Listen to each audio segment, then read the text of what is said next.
Assalamualaikum warahmatullahi wabarakatuh.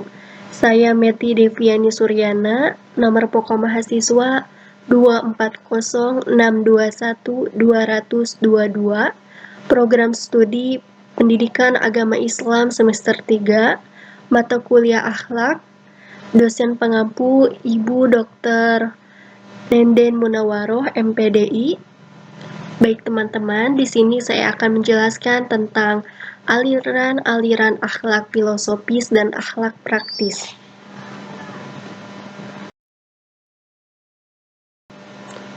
Apa itu akhlak? Akhlak dari segi bahasa berasal dari kata khuluq yang berarti perilaku, perangai, atau tabiat.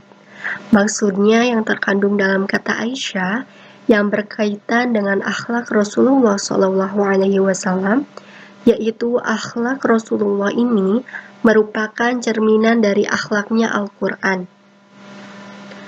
Dalam Islam, akhlak bersumber dari dua sumber yang utama, yaitu Al-Quran dan As-Sunnah.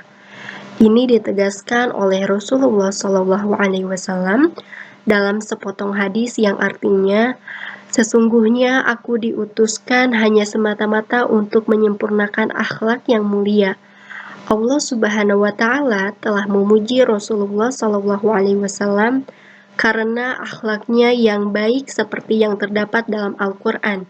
Firman Allah Subhanahu wa Ta'ala yang artinya, sesungguhnya engkau seseorang memiliki pribadi yang agung, yang mulia. Pengertian aliran. Aliran merupakan sekelompok manusia yang berhimpun dalam suatu ikatan atau organisasi, lembaga, jamaah, dan lain-lain yang dipimpin oleh seseorang. Aliran biasanya digunakan untuk menunjukkan bahwa ada banyak pemikiran dan pandangan yang berbeda di dalamnya.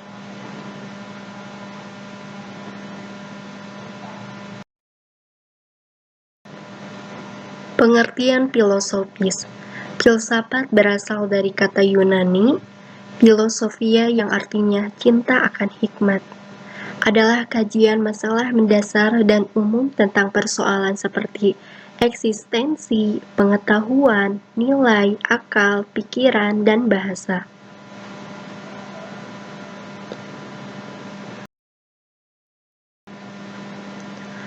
Akhlak filosofis. Akhlak filosofis yaitu filsafat yang membahas seputar asas-asas, landasan-landasan, dan teori-teori yang disandarkan kepada cara hidup manusia seperti apa itu kebenaran, apa itu kebaikan, bagaimana cara mencapai kebahagiaan, bagaimana cara mencapai kebijaksanaan, apa takaran baik dan buruk.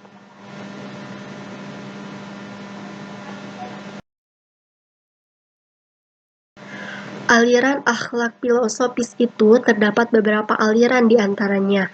Yang pertama ada aliran positivisme, di mana doktrin filosofi dan ilmu pengetahuan sosial yang menempatkan peran sentral pengalaman dan bukti empiris sebagai basis dari ilmu pengetahuan dan penelitian. Yang kedua ada aliran empirisme, sebuah orientasi filsafat yang berhubungan dengan kemunculan ilmu pengetahuan modern dan metode ilmiah. Dalam pandangan empirisme, akhlak baik dan buruk diukur oleh pengalaman pribadi.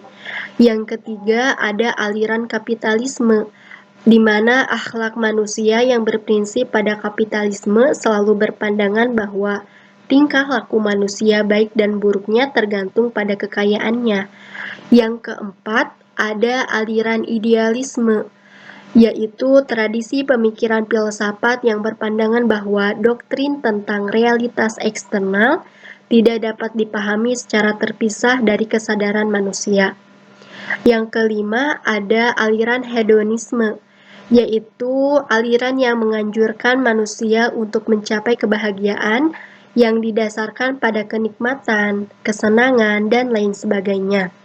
Dan yang keenam, ada aliran pragmatisme, yaitu aliran filsafat yang mengajarkan bahwa yang benar adalah segala sesuatu yang membuktikan dirinya sebagai benar dengan melihat kepada akibat-akibat atau hasil yang bermanfaat secara praktis.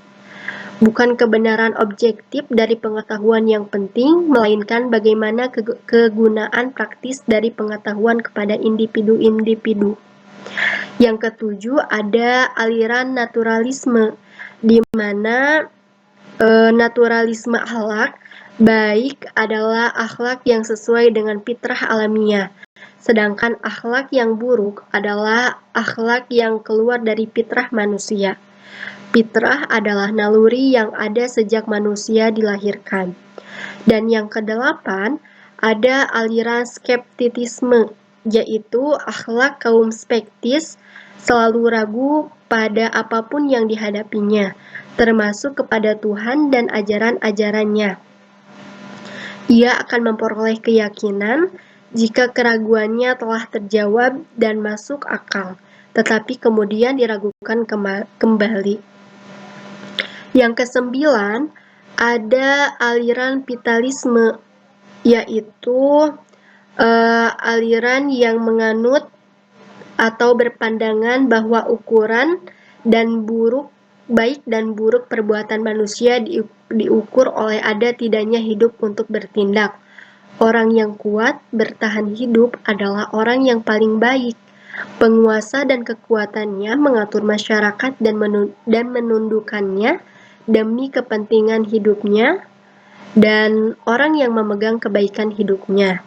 Dan yang ke-10, ada aliran humanisme, di mana humanisme ini bersifat manusiawi atau sesuai dengan kodrat manusia.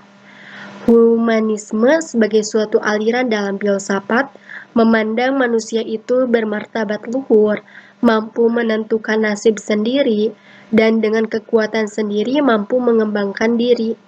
Pandangan ini disebut humanitis atau humanisme.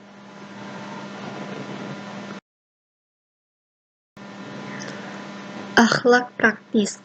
Menurut Kamus Besar Bahasa Indonesia, arti kata praktis adalah berdasarkan praktik.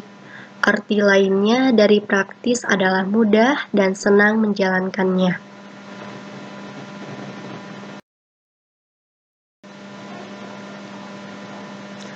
Akhlak praktis yaitu akhlak yang memberikan rambu-rambu layaknya manusia yang menerapkan dalam kehidupan sehari-hari.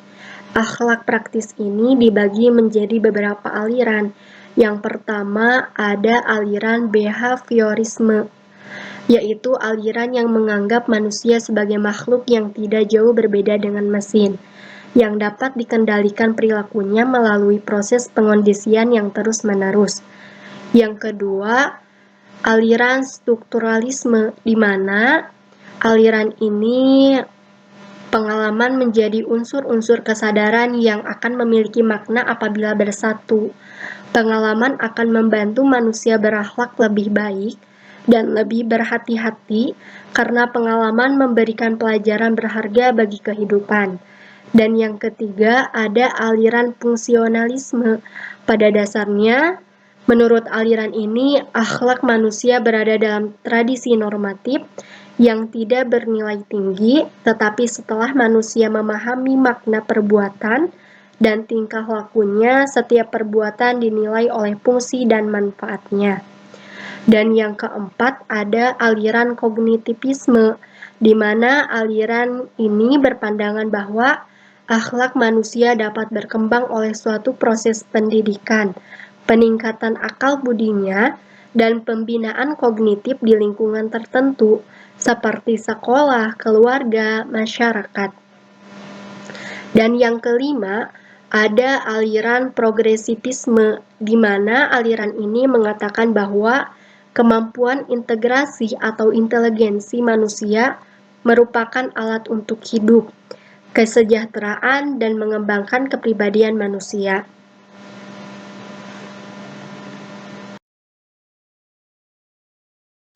Manfaat akhlak praktis, yaitu memberikan panduan kepada manusia agar mampu menilai dan menentukan suatu perbuatan apakah baik atau buruk, dan membersihkan kalbu dari kotoran, hawa nafsu, dosa dan maksiat, sehingga menjadi suci dan bersih. berguna untuk mengarahkan dan mewarnai aktivitas kehidupan manusia yang lebih baik di segala bidang. Sedangkan manfaat akhlak filosofis yaitu memberikan ajaran tentang moral dan etika yang berguna dalam kehidupan, menjadi sumber inspirasi dan pedoman untuk kehidupan dalam berbagai aspek kehidupan itu sendiri, seperti ekonomi, politik, hukum, dan sebagainya, dan bermanfaat untuk menjelaskan keberadaan manusia di dalam mengembangkan ilmu pengetahuan dan teknologi yang merupakan alat untuk membuat hidup menjadi lebih baik. Sekian penjelasan dari saya. Mohon maaf bila banyak kesalahan dan kekurangan. Terima kasih. Wassalamualaikum warahmatullahi wabarakatuh.